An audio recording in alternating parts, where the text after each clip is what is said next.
Things are getting so crazy, I don't even know where to start. Because what do you mean that Erika Kirk and TPUSA are planning to create a Charlie Kirk theme park-like place where they will display Charlie's body and sell tickets to pay respects? Of course, this hasn't been confirmed by TPUSA, it's a rumor. I want to make it clear. However, Erika Kirk did talk about a museum-like place where things will be on display and people will be able to pay their respects and remember Charlie. She also didn't squash the rumors about him not being buried yet. And she got caught lying big time, lying about Charlie's threats to his life prior to his assassination.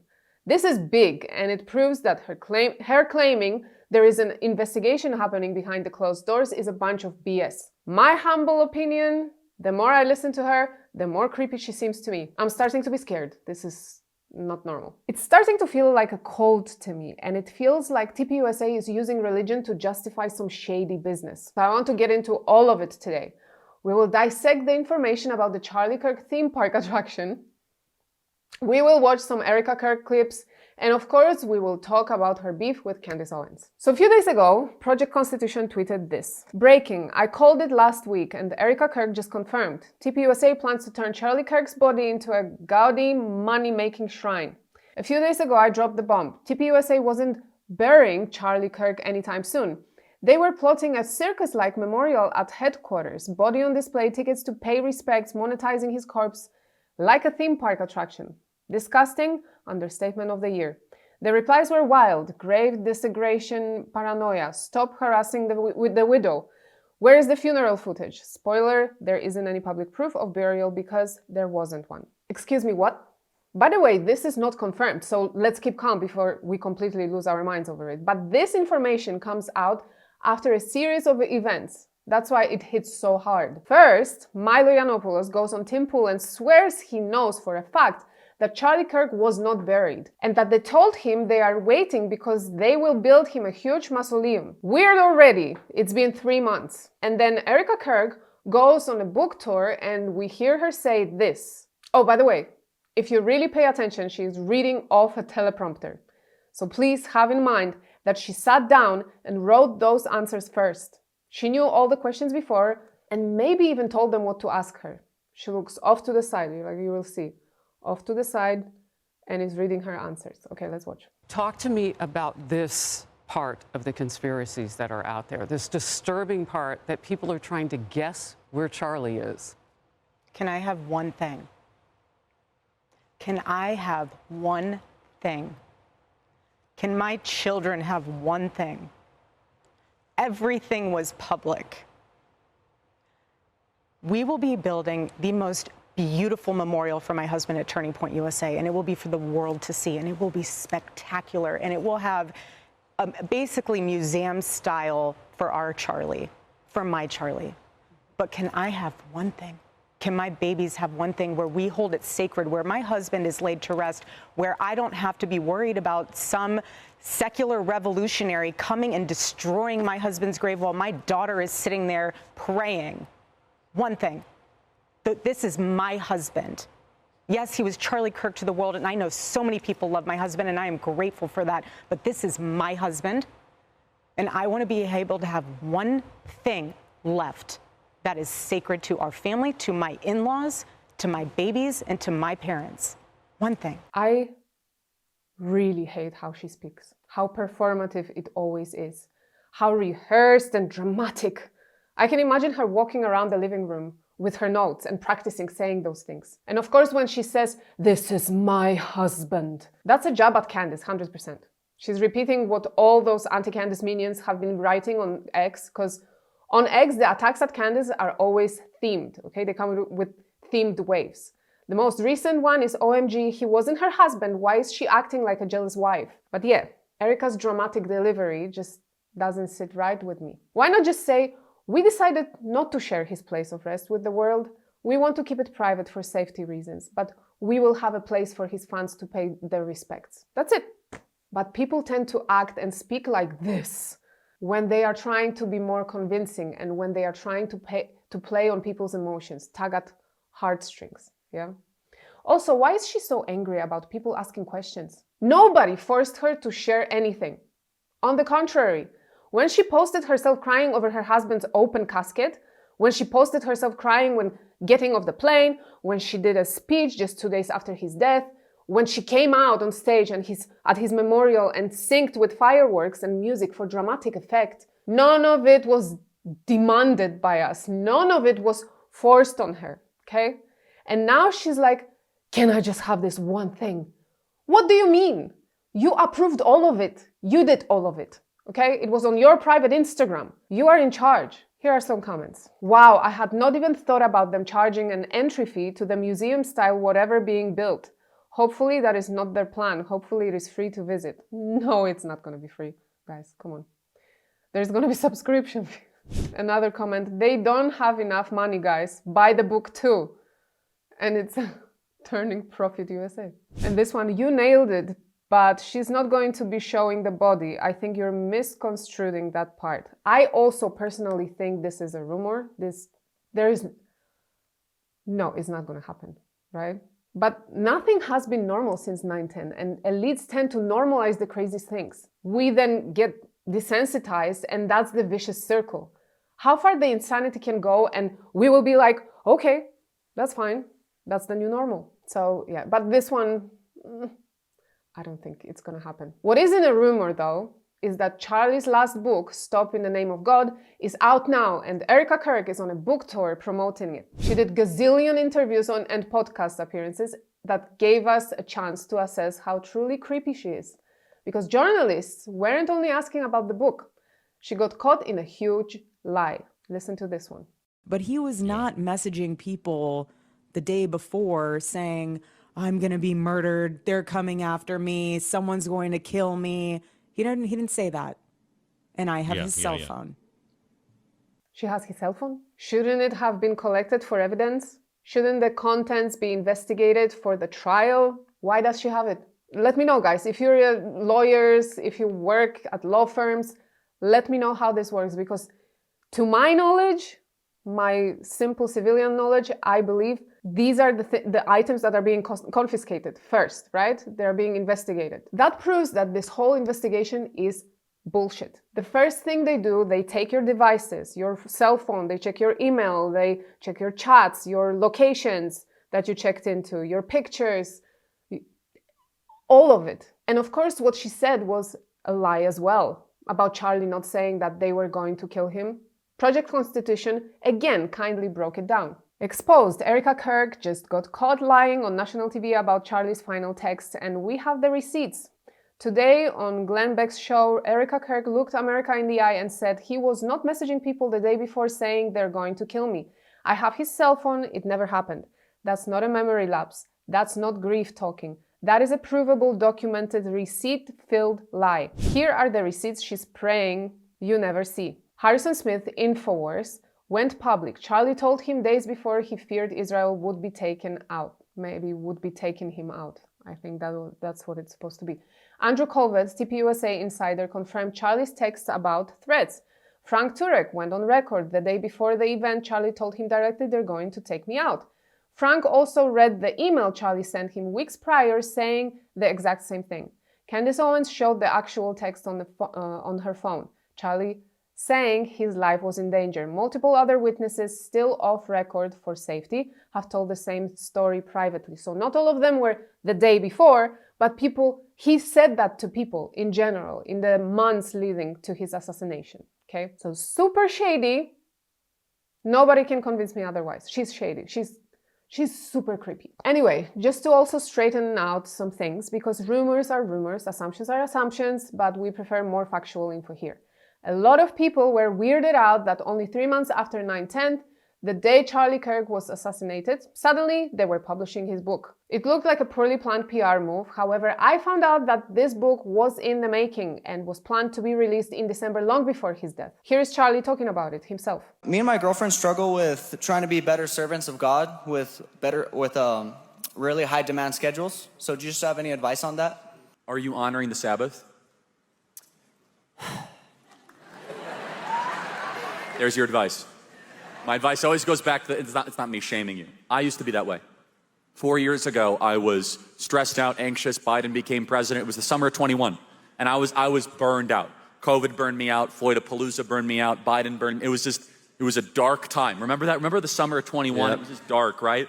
They were arresting January 6ers. It was not the golden era. And I was burned out. I'm writing a book about this. Actually, it's coming out in December. And a pastor friend of mine said, well, Charlie, are you honoring the Sabbath? And I'm a huge fan of Dennis Prager, and he's not doing great right now. We should pray. So he believed in the seventh-day rest, Christian Sabbath, and wanted for us to understand the importance of it in life. I haven't read the book. If you have, of course, share your thoughts in the comments. I read all of them. However, what I don't love about this book release is how now his widow, Erika, gets to do a book tour, telling everyone how her dear husband used to put the phone away while saying Shabbat Shalom and spend time with his family. How sweet and not at all manufactured. Take a look. He would walk through the door, drop his bags, Daddy's home, take his phone, Friday night, Shabbat Shalom, throw it in the junk drawer, and it was just all us. And that's what I always wanted to make so special for him, was coming home. I'd always say, baby, I don't care what time you get home. Home is here for you. Your food will never be cold. It might sit out for a little bit, but I'll reheat it. It's fine. And I just want to encourage spouses, don't get mad. It's so easy. Don't do it. You know, don't get mad. It's so easy. So did she say Friday night he was coming and said Shabbat Shalom? Okay. I don't know. I'm Catholic. We don't do that. We do Sunday. Sunday is the God's day, right? Seventh day of the week. Just saying. Someone commented, I wonder what kind of religion they're pushing over at TPUSA. I literally have never heard a Christian of any denomination ever say Shabbat Shalom, ever. And I'm pretty old and broad-minded. Maybe if they were saying that to a Jewish person on a Friday night, I've never personally run into that or seen it. I guess Erika and Charlie were having a unique Christian experience. I have some questions. Do we know for certain Charlie finished the book himself? Did someone tamper with it? Did they add anything in it? We won't know, so I guess asking is pointless. But the book tour itself is just suspicious, to say the least. We have few clips of Erika to still go through, and I have a lot to say about them, so make sure to stay with me till the end. And by the way, I just wanted to take a second to thank you guys. The past few weeks have been very active on my channel. I want to thank you for all the encouragement you are giving me in the comments. It helps me to keep going and deliver more content to you guys. Some of you have been here from the beginning, some of you joined recently. I am super grateful to all of you for watching and supporting the channel. Thank you. And keep watching till the end, because I will unpack a lot. I am fed up with tiptoeing around the widow who made $140 million since September 10th and is now telling us to stop asking questions. It makes her shady. It makes TPUSA even more shady. But let's start by checking what are the books Charlie wrote before he died. So we have Time for a Turning Point, 2016. It's about political ideological book arguing for free markets, limited government, and conservative principles, not religious. Okay. Campus Battlefield, 2018. A guide for conservative students on how to argue with liberal professors, survive college campuses, and fight left-wing indoctrination, not about religion. All right. The MAGA Doctrine, 2020. Charlie lays out what he sees as the core ideas of Trump's political movement, not religious. The college scam, again, not about religion, it's about college being a scam. Right-wing revolution. So this touches a little bit on Christian values, but not primarily a religious book, more political strategy and culture war. And then suddenly, Stop in the Name of God. Why honoring the Sabbath will transform your life, 2025. This one is explicitly religious. It's a Christian-focused book about why observing the Sabbath improves your spiritual life, mental health, and family stability. Religious book, suddenly. Interesting. Only one book is about religion, the last one. I'm not saying anything crazy here, but you cannot ignore how odd the pattern looks. Charlie spent his whole career writing political books, anti-woke, anti-college, pro-MAGA, all that. Then suddenly, at the very end, the only religious book he ever writes is about Shabbat. Not politics, not the election, not the culture war, but Sabbath rest. And this shift happens at the exact same time he's getting deeper into evangelical circles that are extremely pro, you know which country, constantly using Hebrew terms, hosting Christian Shabbat dinners, and so on. So of course it makes you look at it sideways. His donors love that country. His pastors love that country. His entire TPUSA faith network uses Old Testament language like it's a branding strategy.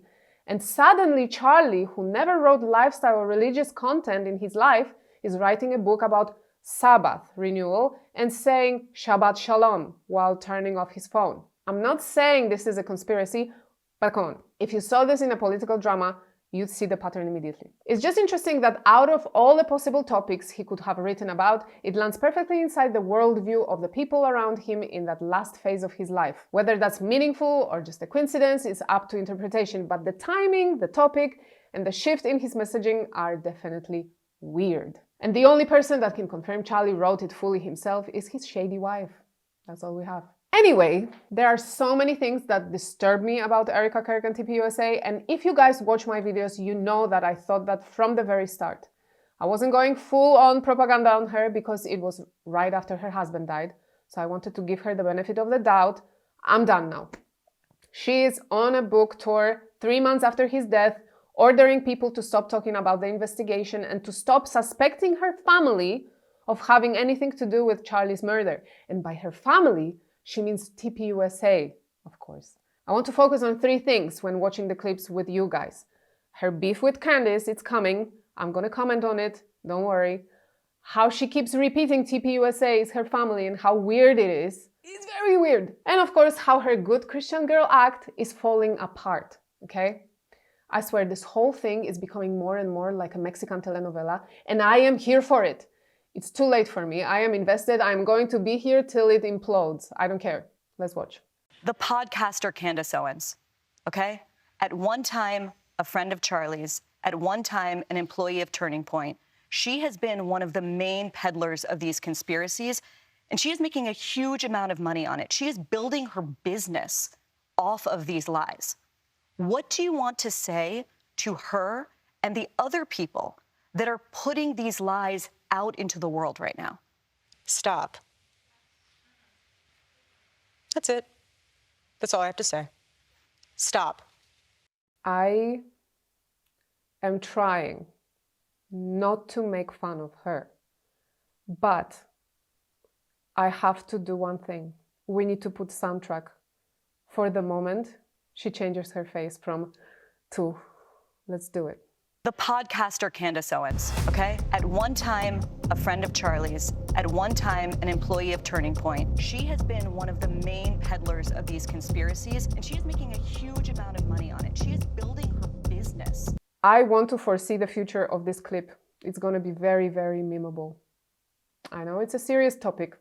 A man died, and I'm not making fun of that part, but this is a memeable moment. The dramatic face change. I cannot get over it. Again, close up. Here you go. It all needs Spanish dubbing, by the way. I'm telling you. If we change the names to Don Armando, Esperanza, and Esmeralda, it's genuinely one of the best telenovelas in history. I'm sorry, but I have yet to see any genuine emotion from her. I said it before in this episode right here. I'll link it in the description too. She is an actress. And do I believe she is really grieving? Yes, I do. But also, I think she wanted the world to perceive it in a certain way. And she created her character of a grieving widow. She decided this is how a widow would act. This is how she would look like when she's angry. This is what she would look like when she's sad. This is how badass widow would handle being a CEO, etc. So she has a character in her head, and this is what she's acting out. Someone said, release the full security camera files from the roof and the tunnel along with the trimmed video files right up until blood is visible and we will stop. Erika won't because it will show her staff's involvement in 4K. Facts. Another comment. Erika Kirk is officially an Israeli propaganda shill. Barry Weiss is a genocide participant with the blood of an entire family on her hands. This is disgusting. Thanks for showing us who Erika Kirk is. Has anyone considered how this media tour would have gone had Candace Owens agreed to be there in person on December 15th? Were the scripts already written? Was it meant as an ambush after this blitz of Erika intentionally bashing her? I know that the comment section under this video will be full of people saying, how dare you criticize a grieving widow? She is heartbroken, leave her alone. Okay, but she's also a CEO of $140 million organization. She speaks in public and people will comment on it. She's not off limits. I'm sorry.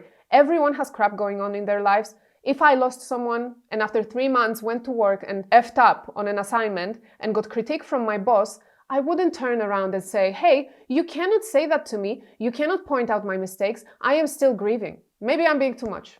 I don't know. But that's how I feel. Plus, she creeps me out. And also, why should Candace stop asking questions? Why should we all stop? I keep asking it. I know, it's a theme of this video.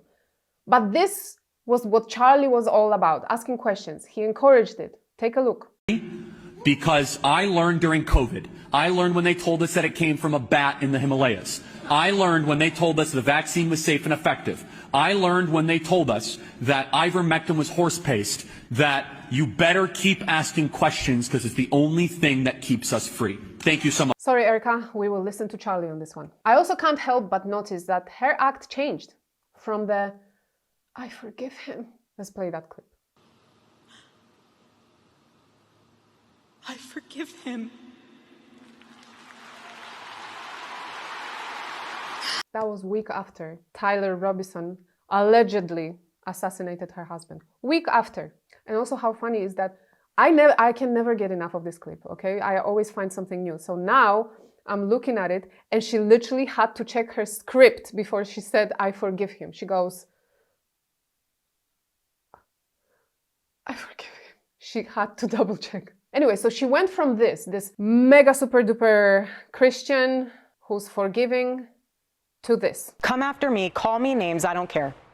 Call me what you want, go down that rabbit hole, whatever. But when you go after my family, my Turning Point USA family, my Charlie Kirk show family, when you go after the people that I love, and you're making hundreds and thousands of dollars every single episode going after the people that I love because somehow they're in on this, no. You know, I have to say it, I've never seen you like this. No, this is righteous anger because this is not okay. It's not healthy. This is a mind virus. She's still reading, by the way, guys. You can see that she's reading off the teleprompter, okay? I'm just reminding you how, because it looks more hilarious this way. Yes, I believe in our judicial system. I do. We have a hell of a team working on this, excuse my French. But this is not a French. I don't know. This video is full of it. I cannot. So you want to put these people back in the box where they've been creeping from? I don't care what box you're in, but just know that your words are very powerful and we are human. My team are not machines and they're not robots. They are human. We have more death threats on our team and our side than I have ever seen. I have kidnapping threats. I have, you name it, we have it. I have to comment because I will forget. So she's talking about death threats, okay? I thought we're not taking death threats seriously around here. I thought, you know, you gotta prove it. I thought something has to happen for it to be taken seriously. I don't know. I thought that was the fashion here. And my poor team is exhausted. And every time they bring this back up, what are we supposed to do? Relive that trauma all over again? They watched my husband get murdered. I have no idea how I would have reacted if I was there that day. And thank the good Lord that I did not have to see that happen. But my team, they are rocked to the core. Well, that's a hell of a family between a pastor that hired a sex offender and a PR dude who told Candace it was supposed to be you. I'm sorry. If my friend was assassinated and someone told me it was supposed to be me, I wouldn't shut up. I wouldn't be like, okay, they caught the guy, cool, I'm good. No. Erika says she believes Tyler Robinson killed her husband. It must be true because she publicly forgave him, right? And the trial won't even happen for another year. But Erika Kirk decided that Robinson was the guy. And to cement this thought, she stood on stage in front of 20,000 people and said, I forgive him. They arrested 2 other people on that day. But on the third one, this was it. He's the guy, 100%. No trial needed. He wasn't proven guilty yet, but she forgave him. Ah, the power of God used for manipulation of crowds, right? In the beginning, everyone expected the natural reaction. Grief, anger, demanding answers, right? But instead of directing that anger towards the man who killed her husband, the system that failed him, or even the investigation that so many people have legitimate questions about, she's suddenly mad at the people who are trying to piece things together. And everyone is putting Candace's names on it. No, it's so many, it's hundreds of people online, maybe thousands. We are all trying to figure it out because to all of us with brain cells, okay, with minimum amount of brain cells, it looks suspicious, okay? Doesn't stick. The whole story doesn't make sense. And I'm sorry, but that shift from mourning widow to scolding the public for asking questions is strange. Because if you weren't involved and you truly wanted truth and justice, wouldn't you at least pause and say, wait, you know what? Some of these questions are valid. Maybe I should look into this myself. Especially considering the FBI's track record. People have every right to be skeptical. Everyone is allowed to think critically, and honestly, it would make sense for her to be thinking critically too. The whole TPUSA team's behavior hasn't helped either. It's been stiff, scripted, defensive, just off. And then, out of nowhere, as December 15th gets closer, the live stream where they're gonna address all the claims around Candace, suddenly, Erika pops up publicly telling Candace to stop. Really? That timing is just convenient. Too convenient. And what makes it weirder is that Erika knew Candace. She could have called her privately, she could have said, hey, let's talk woman to woman. Let me hear your side before I go public. But nope. It turns into this public performance amongst like she's being coached on how to respond. Well, she's reading off the teleprompter, so probably she sat down with her team and put together the answers. In one of my recent videos, I actually broke down all of TPUSA's claims against Candace point by point and debunked them with receipts. So if you haven't watched that yet, go take a look right here or just click on the link in the description. Because once you see how flimsy their accusations are, this sudden everyone shut up and stop asking questions energy from Erika and the team starts looking even more suspicious. And this constant crap about TPUSA being her family, I can't take it seriously, I'm sorry, no. Your employees are not your family.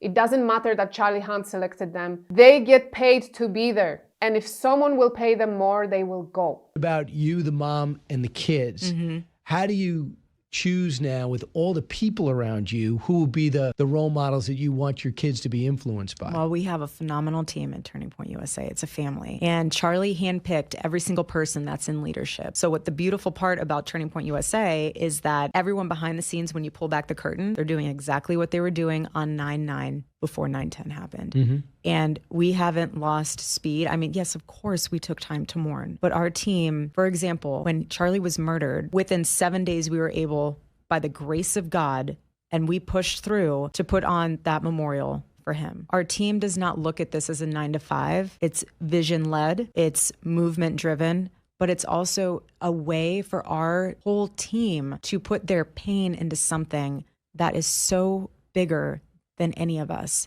And we all need this organization just as much as this country does. So it's not a job to us. The question was, what about you, the mom and the kids? How do you choose now with all the people around you who will be the role models that you want your kids to be influenced by? And she goes on to say that Turning Point is a family full of amazing people and this organization is this and that, and it's not just a job, it's a mission for them. Come freaking on. It's a business. They are your employees. I'm sorry, maybe I'm being bitter, but I don't buy it. I don't know, it all might be true, but it's because she's saying it, I don't buy it. It's the way she says it. Even if it's true, it's her. I hope Candace and everyone else will continue their investigations. I do, because Erika Kirk, with all her donations and selling her husband's t-shirts, the designs of t-shirts he was assassinated in, she made $140 million.